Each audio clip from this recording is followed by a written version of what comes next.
Probabilitate dentsitatearen korronte dentsitatea aztertuko dugu.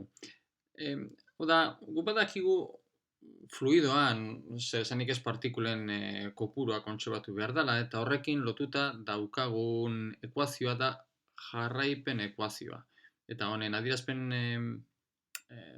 diferentziala ondorengoa da. N partikulen dentsitatea badugu, honen denborarekiko deribatua, gehi partikulen korrontearen divergentzia zero izan behar du. Hau da, diferentzia volumen batean aldatzen den partikulen kopurua izan behar da ihes egiten dutenaren berdina. Beraz, hementxe fluidoetan daukagun kantitatea, interesante dugun kantitatea da partikulen korrontea. Eta hause dugu partikulen dentsitatea bider hauen abiadura edo volumen horretan dauden partikulen, diferentzia volumen horretan dauden partikulen dentsitatea bider diferentzia volumen horrek duen abiadura. Beraz, partikulen fluxua nolabait markatzen du. Zen esanik ez, esanten dugunez, partikulen kopuru osoa kontserbatu behar da, hau da, integratzen badugu partikulen kopuru osoa, daukagun volumen osoan, demagun dimentsio bakar batean ari garela, dimentsio bakar batean sentatzen ari garelako, orduan hause partikulen kopuru osoaren berdina izan behar dugu, n.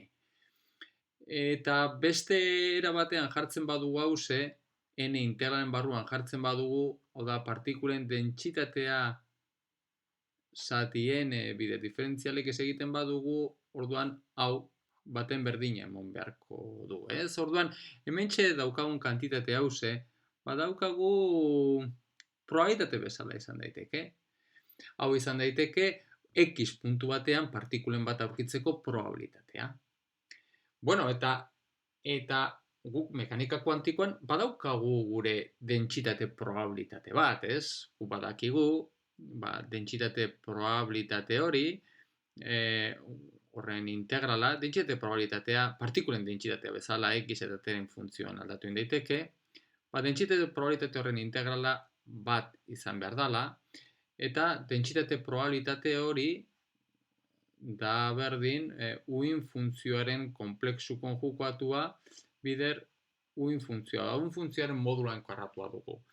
Orduan, hau fluidoaren antzekotasun bat aurkitu indezakegu, hau da fluidoetan partikulen dentsitate bat dugun bezala, hemen mekanika kuantikoan daukagu probabilitate dentsitate bat. Orduan, galdera da, fluidoetan korronte dentsitate bat dugun bezala, mekanika kuantikoan baita definitu indezakegu probabilitate dentsitate honekin lotutako korronte dentsitateren bat, hori ala bada, jarraitasun ekuazio hau bete egin beharko luke. Orduan, gure kezka oraintxe edo gure ardura izango da aztertzea zenolako jarraipen ekuazioak betetzen duen mekanika kuantikoan daukagun dentsitate probabilitatea. Eta, horretarako, egingo duguna izango da, probabilitate dentsitatearen denboraiko deribatuarekin hasiko gara eta ea halako ekuazioren bat lortzen dugun. Bakarrik gauza bat, hemen kontutan hartu behar dugu, dimentsio bakar batean egingo dugu lasterpena eta hori dela eta hementxe daukagun jarraipen ekuazioa dimentsio bakar batean zentratzen bagara, honetan bihurtzen zaigula. Azken finean divergentzia x-eko deribatua egiten zaigula. Orduan daukagu partikulen dentsitatea gehi j-aren x-eko deribatu partziala 0 du. Hauxe dugu beraz, fluidoetan daukagun jarraipen ekuazioa dimentsio bakar batean.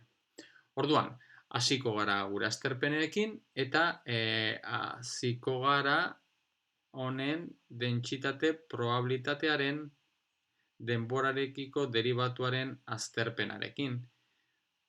Hauxe dugu, psi konjukatuaren denborarekiko deribatua bider psi, hau da, dentsitate probabilitatea, era honetan adieraz dezakegunez, hementxe egin behar duguna izango da biderkadura horren denborarekiko deribatua.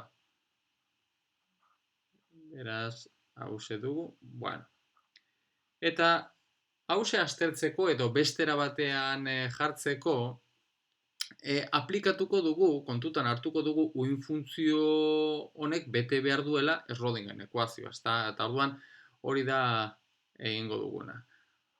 Orduan, hementxe daukagun ekuazioa, bestera batean jartzeko, hori da.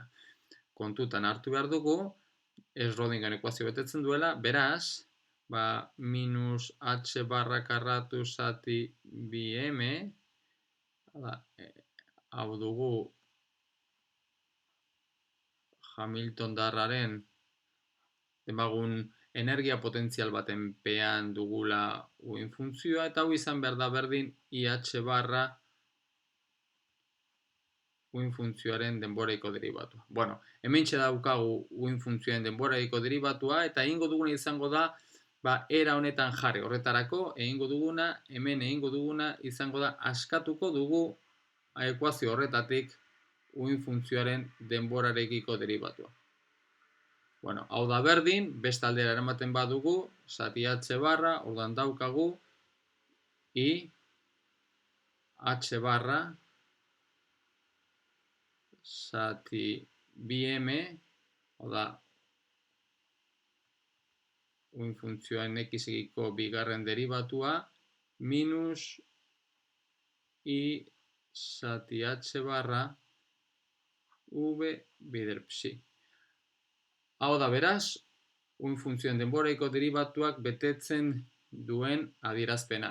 Baita honen bere konplexu konjukatua dugunez, orduan bere konplexu konjukatuaren berdinketa ere kontutan hartuko dugu, eta horretarako bakarrik egin behar duguna hementxe dagoen guzti honen konplexu konjukatua.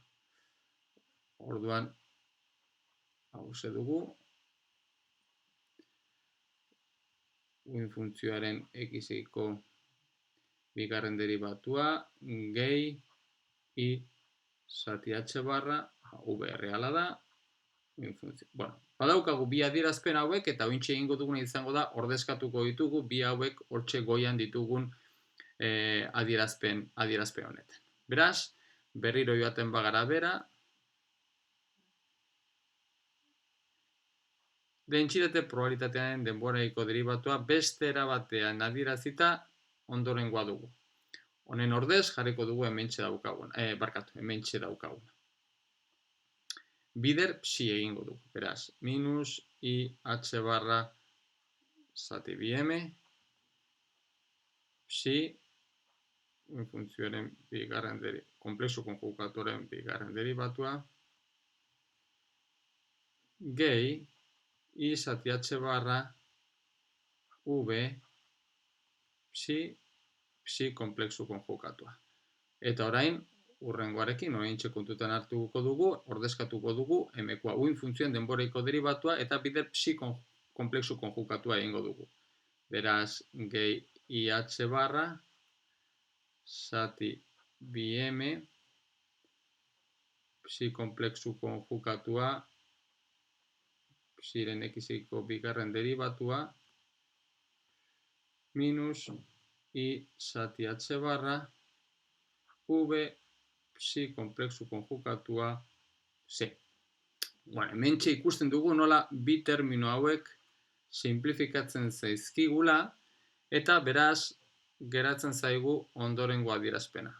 Dentsitate probabilitatearen denboraiko deribatua, bueno, bietan IH barra zati bi m biderkatzen ari denez, orduan kanpora aterako dugu hori, minus IH barra zati bi m, eta hoize dugu biderkatzen ari da